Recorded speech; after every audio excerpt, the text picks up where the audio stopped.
নির্বাচন নিয়ে যে বিলম্বিত করার একটা প্রক্রিয়া সরকারের মধ্য থেকে অনেকেই দেখছেন, সন্দেহের চোখে দেখছেন যে সরকারের আসলে এজেন্ডা কি, কতদিন তারা ক্ষমতা ধরে রাখতে চায়, এর পিছনে বিশেষ কোনো উদ্দেশ্য আছে কিনা। সেই সব জায়গা থেকে যেহেতু অং সান সুচি এবং আমাদের অধ্যাপক ডক্টর মোহাম্মদ ইউনূস দুইজনই শান্তিতে নোবেল পেয়েছেন, তারা শান্তির বদলে আসলে অশান্তি সৃষ্টি করছেন কিনা, সাধারণ মানুষের বিরুদ্ধে, নিপীড়িত মানুষের বিরুদ্ধে গিয়ে কথা বলছেন কিনা, এরকম নানান ধরনের প্রশ্ন উঠছে।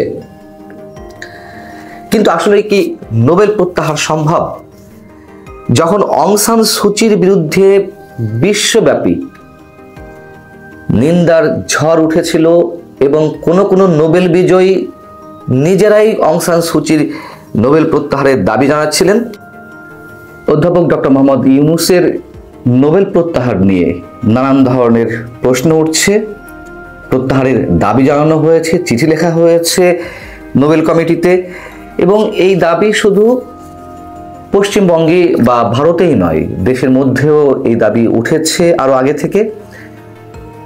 পাশাপাশি অধ্যাপক ডক্টর মোহাম্মদ ইউনূসকে অং সান সুচির সঙ্গেও, মিয়ানমারের কথিত গণতান্ত্রিক নেত্রী অং সান সুচির সঙ্গেও তুলনা করছেন অনেকে।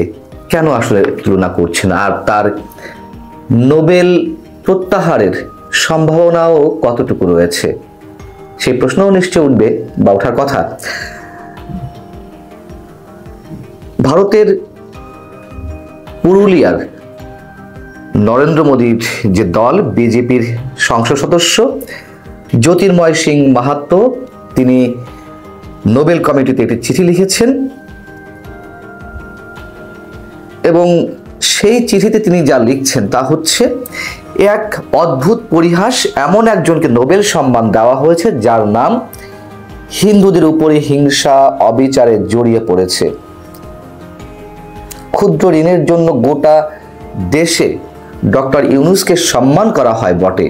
বাংলাদেশের প্রসঙ্গ এখানে তিনি নিয়ে এসেছেন।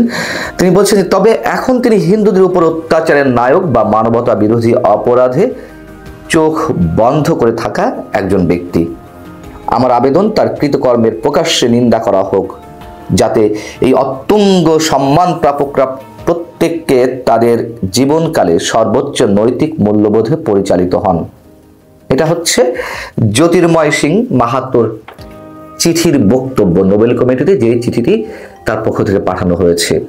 আবার বিজেপির আরো একজন সংসদ সদস্য এবং যিনি পুরা ভারত জুড়ে বেশ পরিচিত তার সততার জন্য, কলকাতা হাইকোর্টের একজন সাবেক বিচারপতি এবং বিজেপির সংসদ সদস্য অভিজিৎ বন্দ্যোপাধ্যায়, তিনিও এমন দাবি তুলেছেন এবং বলছেন যে অন্তর্বর্তী সরকারের প্রধান উপদেষ্টা ডক্টর মোহাম্মদ ইউনূসের পাওয়া নোবেল পুরস্কার বাতিল করতে হবে।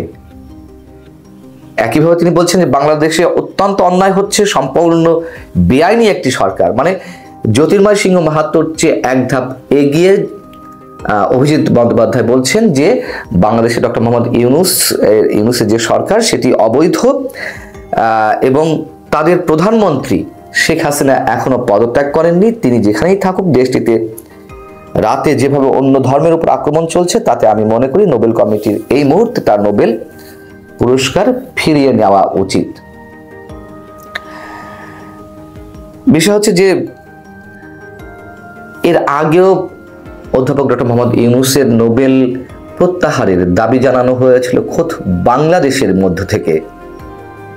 সেটি 2023 সালের ঘটনা।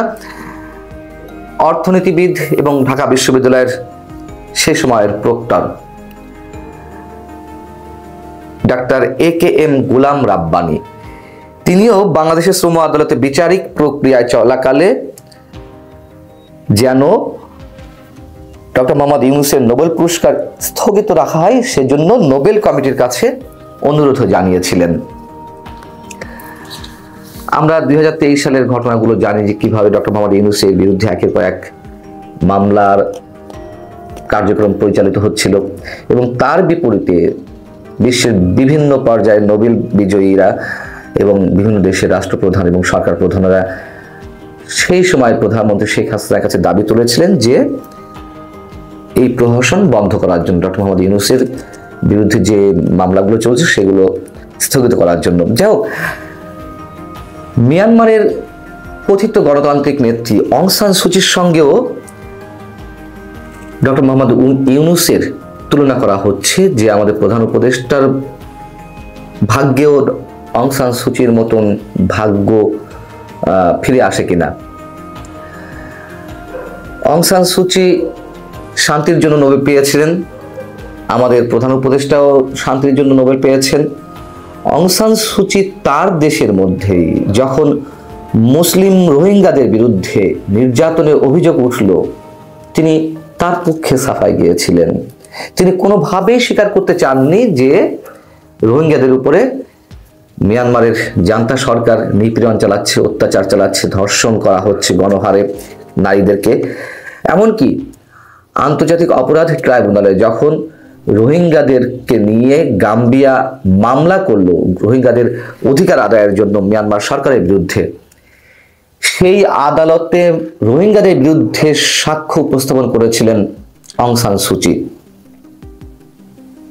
তো সেই জায়গা থেকে এখন প্রশ্ন উঠছে, অং সান সুচির ভাগ্য অধ্যাপক মোহাম্মদ ইউনূস বরণ করবে কিনা, বরণ করবেন কিনা কেন উঠছে যে বাংলাদেশে এই মুহূর্তে যে অবস্থা, যে আশা প্রত্যাশা নিয়ে শেখ হাসিনা সরকারের পতন ঘটানো হয়েছিল, সেই আশা প্রত্যাশা জনগণের যেই চাওয়া, সেইগুলো তেমন কিছুই পূরণ করতে পারেননি। 4 মাস চলে গেল এবং নির্বাচন নিয়ে যে বিলম্বিত করার একটা প্রক্রিয়া সরকারের মধ্য থেকে অনেকেই দেখছেন, সন্দেহের চোখে দেখছেন যে সরকারের আসলে এজেন্ডা কি, কতদিন তারা ক্ষমতা ধরে রাখতে চায়, এর পিছনে বিশেষ কোনো উদ্দেশ্য আছে কিনা। সেই সব জায়গা থেকে যেহেতু অং সান সুচি এবং আমাদের অধ্যাপক ডক্টর মোহাম্মদ ইউনূস দুইজনই শান্তিতে নোবেল পেয়েছেন, তারা শান্তির বদলে আসলে অশান্তি সৃষ্টি করছেন কিনা, সাধারণ মানুষের বিরুদ্ধে, নিপীড়িত মানুষের বিরুদ্ধে গিয়ে কথা বলছেন কিনা, এরকম নানান ধরনের প্রশ্ন উঠছে। কিন্তু আসলে কি নোবেল প্রত্যাহার সম্ভব? যখন অং সান সুচির বিরুদ্ধে বিশ্বব্যাপী নিন্দার ঝড় উঠেছিল এবং কোনো নোবেল বিজয়ী নিজেরাই অং সান সুচির নোবেল প্রত্যাহারের দাবি জানাচ্ছিলেন, তখন নোবেল কমিটি কি বলছিল? নোবেল শান্তি পুরস্কার বিষয় যে কমিটি, তার প্রধান রেবিট রেস অ্যান্ডারসন, তিনি আন্তর্জাতিক গণমাধ্যমকে বলেছিলেন যে 1991 সালে দেয়া এই পুরস্কার, অং সান সুচির ক্ষেত্রে বলছেন, এই পুরস্কার ফিরিয়ে নেওয়া সম্ভব নয়। এই পুরস্কার নরওয়ে দেয়নি, পুরস্কার দিয়েছে নোবেল কমিটি। এবং তিনি তখন বলছিলেন যে কাউকে যখন এই পুরস্কার দেওয়া হয়, তাকে আগের কাজের মূল্যায়নের ভিত্তিতেই দেওয়া হয়। একজন নোবেল শান্তি পুরস্কার পাওয়ার পর কি করছেন তা দেখা আমাদের এখতিয়ারে পড়ে না, এটা আমাদের কাজও নয়।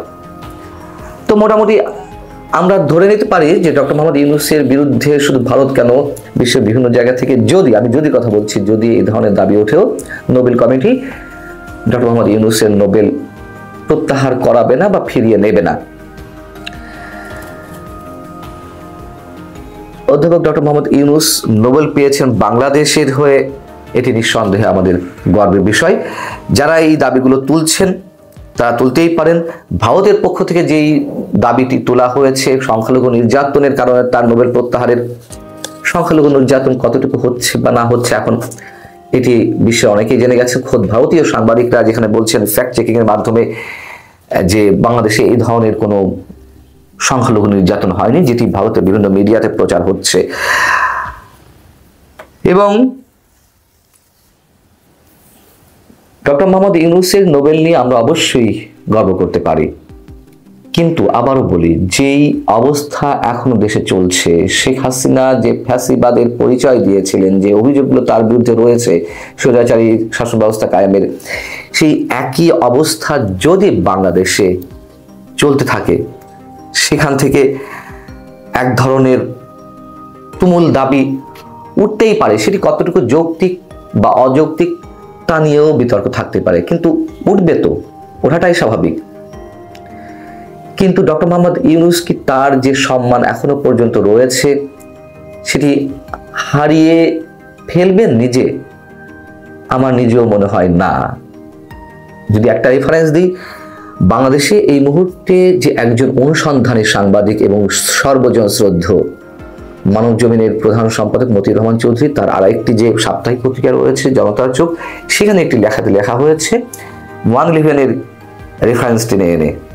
111 সরকারের সময় আমাদের প্রধান উপদেষ্টা একটি নতুন দল করেছিলেন, নাগরিক শক্তি, যাদের পরামর্শ তিনি করেছিলেন। যখন বুঝতে পারলেন যে এই দল খুব সুবিধা করতে পারছে না, তিনি সেই পরামর্শকদের পরামর্শ ছাড়াই সেই দল নিয়ে আর কোনো ধরনের সামনে এগোননি কোনো কিছুতে, অর্থাৎ ওখানেই শেষ হয়ে গেছে নাগরিক শক্তি নামের নবজাতক যে রাজনৈতিক দলটি ছিল।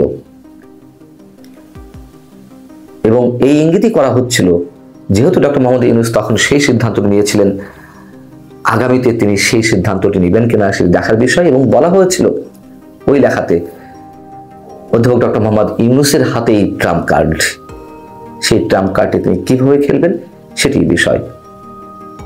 আর অনেকে বলেন যে লবিস্ট নিয়োগ করে মোহাম্মদ ইউনূস নোবেল এনেছেন, তাহলে আমরা তো জানি যে বাংলাদেশের আরো অনেকেরই নোবেল পাওয়ার বড় খায় এসেছিল, তারা কেন লবিস্ট নিয়োগ করে টাকা ঢেলে নোবেল পাননি? যদিও নোবেল নিয়ে অনেক ধরনের বিতর্ক রয়েছে, অনেক অযোগ্য ব্যক্তিকে দেওয়া হয়, এটি তো সাম্রাজ্যবাদী শক্তি বা যুক্তরাষ্ট্রের নানান ধরনের হিসাব নিকাশ থেকে অনেককে নোবেল দেওয়ার ক্ষেত্রে প্রভাব বিস্তার করে, সে কথা আমরা জানি। তবে যেটি হোক না কেন, যাদের খায়েশ থাকতে পারে তারা এ ধরনের লবিস্ট নিয়োগ করে টাকা পয়সা খরচ করে তারা পেতেই পারেন, কোনো সমস্যা নেই তো।